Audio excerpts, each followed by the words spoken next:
ଇଚ୍ଛା ହେଲା ଟିକେ ଆମ ପରିବା ବାଡ଼ି ବୁଲିକି ଦେଖିବାକୁ। ତ ଚାଲନ୍ତୁ ଆଜି ମୁଁ ଆପଣଙ୍କୁ ଆମ ପରିବା ବାଡ଼ି ବୁଲିକି ଦେଖାଉଛି। ତ ଦେଖନ୍ତୁ ଏଇଠି କୋଶଳା ଶାଗ ଲାଗିଛି। ତାପରେ ଏଇଟା ପାଳଙ୍ଗ ଶାଗ ଦେଖିପାରୁଛନ୍ତି ସୁନ୍ଦର ହେଇଛି। ଏଇଟା ଆଳୁ ଗଛ ସମସ୍ତଙ୍କର ଫେଭରାଇଟ୍। ତା ପାଖରେ ପିଆଜ ସାଇଁ ଲାଗିଛି।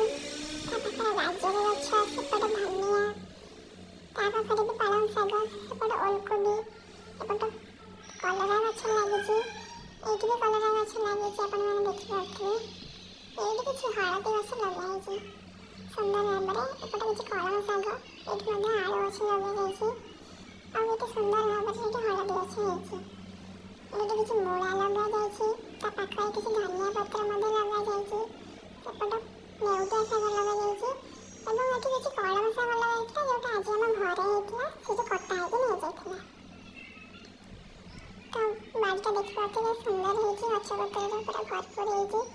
ଆପଣମାନଙ୍କୁ କେମିତି ଲାଗିଲା ନିଶ୍ଚୟ କହିବେ। ରହୁଛି, ଜୟ ଜଗନ୍ନାଥ।